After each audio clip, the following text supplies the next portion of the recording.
अच्छा ठीक है।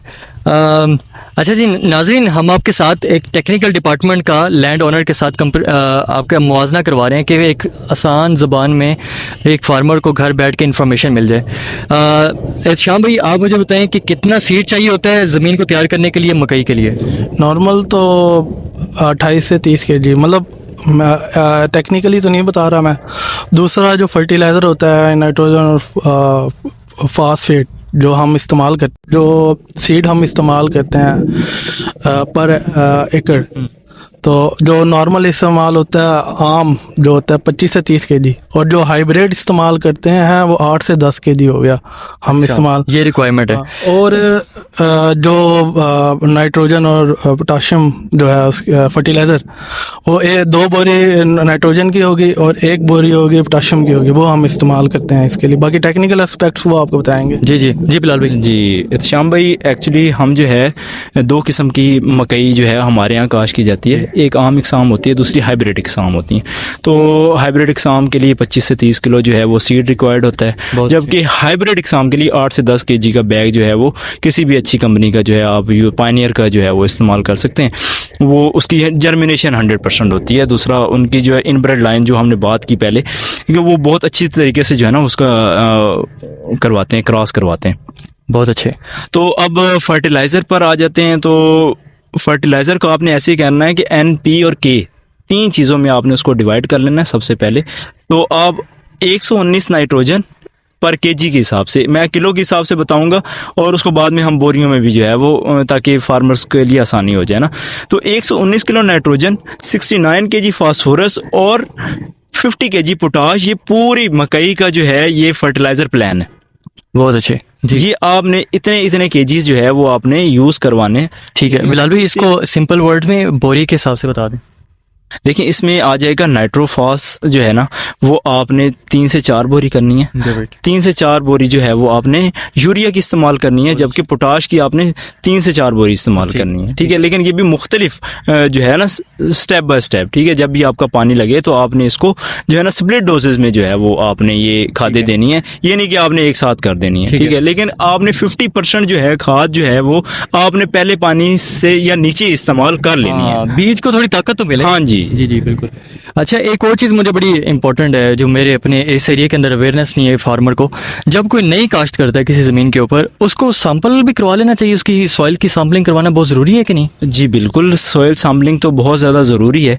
वो इस हवाले से कि आप की जो सॉइल है वो अगर आपका कर्राठे रकबे हैं वहाँ पर तो मकई काश्त ही नहीं हो सकती। जिसमें ऑर्गेनिक मैटर, नामियाती मादे की कमी है, वो उसमें भी जो है वो मेज़ नहीं काश्त हो सकती। यहाँ पर क्ले लोमी सॉइल जो है वो बड़ी बेस्ट रहती है मेज़ की वो उसके लिए, प्रोडक्शन के लिए या सोइंग के लिए। इसमें ना मैं एक बात, अच्छा मैं इसमें कुछ ऐड करना चाहता हूँ कि जो तरीका होता है ना सॉइल को टेस्ट करने का, आपने 6 इंच अलग मिट्टी ले लेनी है, 12 इंच अलग। जिस एकड़ पे आपने मतलब लगानी है फसल, उधर से आपने 2 उसकी बनती हैं थाली जी, वो बना के आपने ना, वाटर मैनेजमेंट का डिपार्टमेंट है यहाँ पे, हर शहर में होता है। ठीक है, तो 6 रुपये उसकी, ज़्यादा से ज़्यादा 6 रुपये उसकी कास्ट। 6 रुपये कास्ट है। वहाँ पे आपने जाके ना उसको टेस्ट करवा लेना।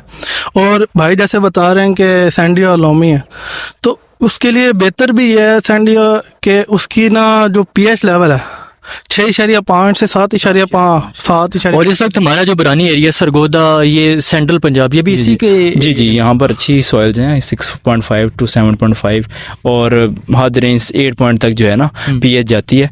लेकिन ये बहुत अच्छी पीएच है, इस पर जो है ऑर्गेनिक मैटर भी बहुत अच्छा रहता है और सॉइल जो है वो मेज़ या किसी भी किस्म की जो है ना क्रॉप के लिए बहुत अच्छी है। तो हम आपको किसानों को बताना चाहते हैं, इतना परेशान होने की ज़रूरत नहीं, आपकी ज़मीनें बहुत अच्छी हैं, इसको बस थोड़ा सा अच्छा न्यूट्रिशन, इसकी न्यूट्रिशन अच्छी करें, इसको फर्टिलाइजर अच्छा दें, बीज अच्छा ले लें। तो न्यूट्रिशन के लिए जो है ना, अब हम एक चीज़ जो है ना वो मिस कर गए हैं, नामियाती मादा। ठीक है, आपने गड़ी सली आली जो है वो अपनी फसल में बिफोर जो है ना तैयारी से पहले आपने जो है वो ज़रूर डाल लेनी है। क्या बात। क्योंकि जब तक आपकी फसल में या आपकी जो है ज़मीन में ऑर्गेनिक मैटर की कमी होगी, उस वक्त तक आप कोई भी अच्छी प्रोडक्शन नहीं ले सकते। क्योंकि ये जो कार्बन है, हम कार्बन भी को भी इंशाल्लाह किसी दिन डिस्कस करेंगे कि कार्बन टू कार्बन या CN ratio, carbon to nitrogen ratio कितना हो, किसी भी ज़मीन में जितना ज़्यादा कार्बन होता है इतने ही वो नाइट्रोजन को अप होल्डिंग कैपेसिटी उसकी बढ़ जाती है।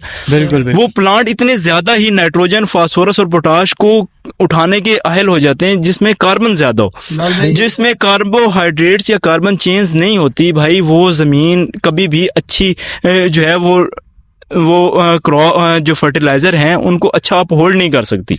क्या बात है बिलाल भाई, मैं इसके ऊपर आपका बहुत बड़ा अच्छा रिव्यू बाद में लूँगा। आपकी एक्सपर्टीज बहुत अच्छी है। कार्बन और नाइट्रोजन के दरमियान में रिलेशन क्या है और सॉइल को कैसे हम नामियाती मादे में रिच कर सकते हैं।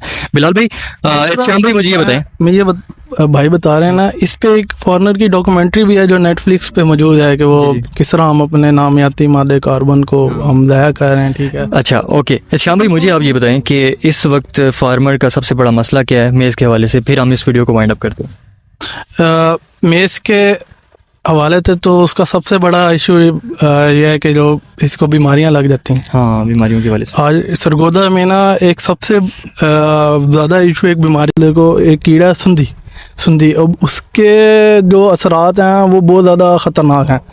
मतलब कि हमारे जो मेज़ की है या दूसरी क्रॉप्स भी हैं वो भी ख़राब होती जा रही हैं।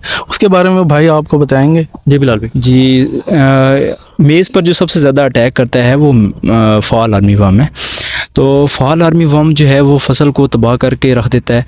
जैसे ही फसल निकलती है तो जो परवाने हैं, जो बटरफ्लाइज या उनको आप कह लें, तो वो जो उसके मेल्स और फीमेल्स हैं वो आके जो है यहाँ पर एग लेइंग फीमेल्स, जी बिलाल भाई। सबसे जो ज़्यादा प्रॉब्लम है वो फॉल आर्मी वर्म का है। मेज़ के अंदर फॉल आर्मी वर्म बहुत ज़्यादा तबाही फैलाता है हर साल। पूरी क्रॉप जो है वो ज़ाया हो जाती है, क्योंकि जो परवाने हैं, फीमेल्स हैं, वो जैसे ही मकई निकलती है वो एग्स लेइंग कर देते हैं उसके बीच में।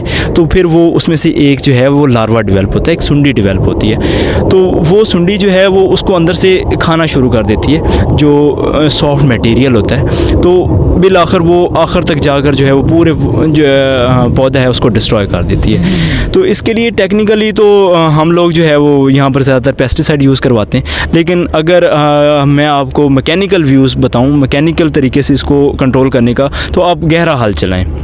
ठीक है, इससे जो है वो एग्स डिस्ट्रॉय हो जाएंगे। क्या बात है। तो अगर आप गहरा हल चलाएंगे तो जो एग्स होंगे वो ऊपर आ जाएंगे और उसको सन की जो है वो सन रेज पड़ेंगे तो वो खुद ही डिस्ट्रॉय हो जाएंगे। बिल्कुल ठीक है। ये ज़मीन आपका सोना है, इसको सोना ख़राब ना करें, ज़्यादा पेस्टिसाइड यूज़ ना करें, जो आसानी से हल चलाया जा सकता है वो हलाएं। जी बिल्कुल ऐसे ही है। जो पेस्टिसाइड का इस्तेमाल है वो तो वाकई इंसानों के लिए भी बहुत ज़्यादा नुकसानदेह है और हमारी ज़मीन के लिए भी, क्योंकि आपने सुना होगा कि हर एक चीज़ का जो है वो एक टाइम पीरियड होता है उसको ख़त्म करने के लिए। जैसे अब एक शॉपर की मिसाल ले लेते हैं, अब वो ज़मीन में जाता है, वो कितने सालों में गलता है, ठीक है, और फिर वो ज़मीन का हिस्सा बनता है। तो इसी तरह ये जो पेस्टिसाइड हैं ये बहुत साल बाद जो है वो उसका जो है वो तदारुक होता है ज़मीन से, उनके जो आफ्टर इफ़ेक्ट्स हैं वो बहुत देर बाद ख़त्म होते हैं।